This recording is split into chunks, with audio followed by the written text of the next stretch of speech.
प्रिय विद्यार्थियों, आज हम MA उत्तरार्ध वर्ग द धर्मशास्त्र के फर्स्ट पेपर के विषय में चर्चा करेंगे। MA उत्तरार्ध वर्ग द धर्मशास्त्र के फर्स्ट पेपर में प्रथम पेपर में का नाम है धर्मसूत्र और धर्मशास्त्र का इतिहास। इसमें धर्मसूत्र के अंतर्गत आपके गौतम धर्मसूत्र आता है। अब सूत्र साहित्य क्या है कि सूत्र साहित्य भारतीय जो वाङ्मय है उस वाङ्मय का एक अनूठा वर्ग है और सूत्र साहित्य की प्रमुख विशेषता होती है इसकी अनोखी शैली। इसकी अनोखी शैली ही इसको जो है विशेषता बताती है।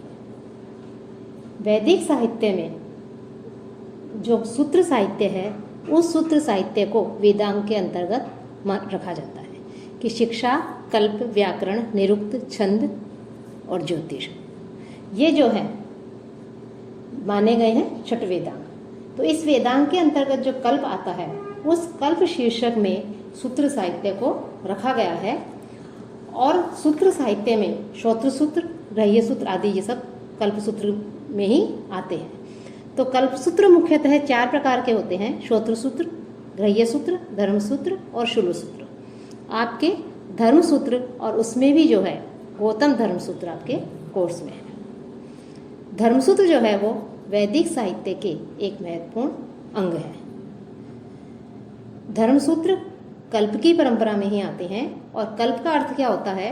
कल्प का अर्थ है कि वेद में जो कर्म बताए गए हैं, कि वेद में विहित जो कर्म हैं उन कर्मों का क्रम पूर्वक व्यवस्थित कल्पना करने वाला शास्त्र। कल्पो वेद विहिता नाम कर्मणाम आनुपूर्वेण कल्पना शास्त्र। अर्थात वेदों में जो कर्म बताए गए हैं, हर आश्रम व्यवस्था के कर्म, वर्ण व्यवस्था के कर्म, अन्य व्यक्तियों के कर्म, ये सब जो हैं उनको एक क्रम से, उनका एक क्रम पूर्वक उनको व्यवस्थित करने वाला जो शास्त्र है वो कल्प कहा जाता है, वो कल्प के अंतर्गत आता है। और धर्मसूत्र भी जो है वो इसी कल्प जो है कल्प की परंपरा में आते हैं कि धर्म और धर्म सूत्र जो है उनका अटूट संबंध यज्ञ याज्ञादि जो बड़े कर्म हैं उनके साथ में और ग्रह्य कर्मों का प्रतिपादन करने वाले साहित्य के साथ भी जो है इसका धर्मसूत्रों का संबंध है। कि धर्मसूत्र का मुख्य विषय है, उसमें जिस विषय का वर्णन किया गया है तो उसका मुख्य वर्ण विषय है आचार, विधि, नियम एवं क्रिया संस्कार के।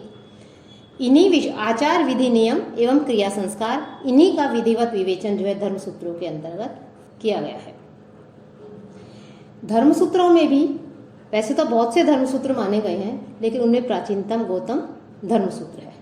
इसके अलावा बोधायन धर्मसूत्र, आपस्तम धर्मसूत्र, हिरण्यकेशी धर्मसूत्र, वशिष्ठ धर्मसूत्र, विष्णु धर्मसूत्र, हारित धर्मसूत्र, शंख लिखित धर्मसूत्र मुख्य माने गए हैं।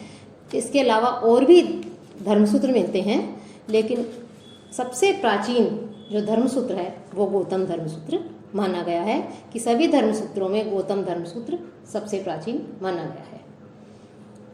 तो यह और जो गौतम धर्मसूत्र है यह केवल गद्य में है। इसमें श्लोकों का कोई भी उद्धरण नहीं दिया गया है। अन्य जो धर्मसूत्र हैं उन धर्मसूत्रों में श्लोक भी आए गए हैं, तो इससे भी गौतम धर्मसूत्र की प्राचीनता का पता लगता है कि गौतम धर्मसूत्र जो है वो सबसे अधिक प्राचीन है।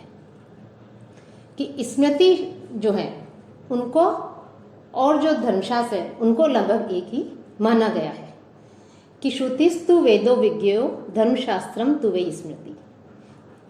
कि वेद से तो जो है श्रुति और वेद इनको एक माना गया है कि श्रुति से तात्पर्य वेद से है और धर्मशास्त्र से तात्पर्य स्मृतियों से है। तो संकुचित अर्थ में हम ये माने तो कि स्मृति से धर्मशास्त्र की उन रचनाओं का तात्पर्य है जो प्रायः श्लोकों में है और उन्हीं विषयों का विवेचन करती है जिनका प्रतिपादन किया गया है।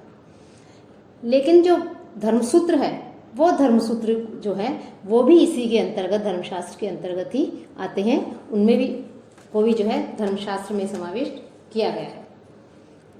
धर्मशास्त्र जो है इसमें गौतम धर्मसूत्र जैसा बताया था ये आपके कोर्स में आएगा और इसमें से आपके जो इसमें गद्य है उसके विषय में इसमें व्याख्याएं आएंगी, प्रश्न आएंगे।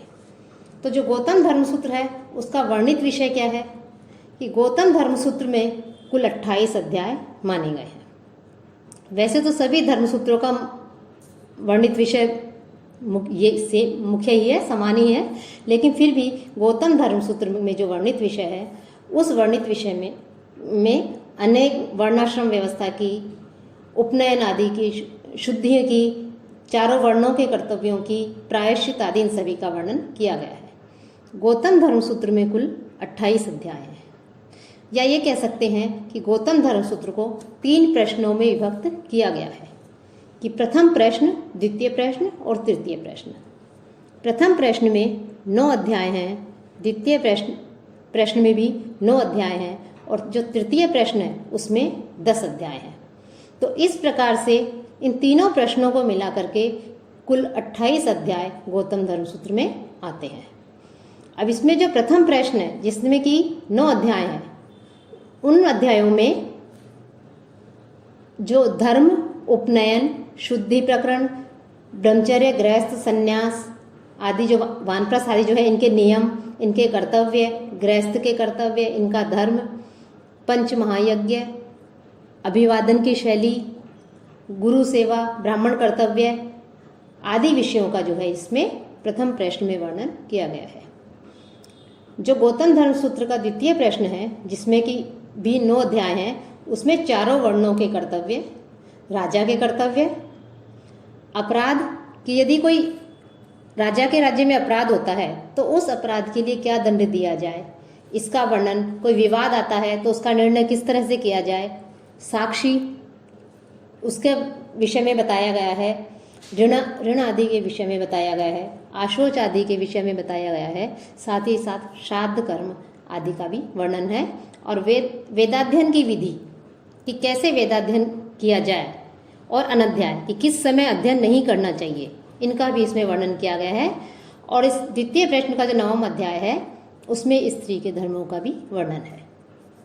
अब गौतम धर्मसूत्र का जो तृतीय प्रश्न है उसमें 10 अध्याय हैं, और इसमें प्रायश्चित, पातक, महापातक, चांद्रायण व्रत, कृच्छ व्रत आदि का वर्णन है, और साथ ही साथ जो संपत्ति है उस संपत्ति का भी जो है इसमें वर्णन किया गया है। तो इस प्रकार से गौतम धर्मसूत्र में 3 प्रश्न हैं, और इन तीनों प्रश्नों में जो अध्याय हैं उन अध्यायों को मिला करके इसकी संख्या हो जाती है अध्यायों की 28। तो ये आपकी इसमें कोर्स में है।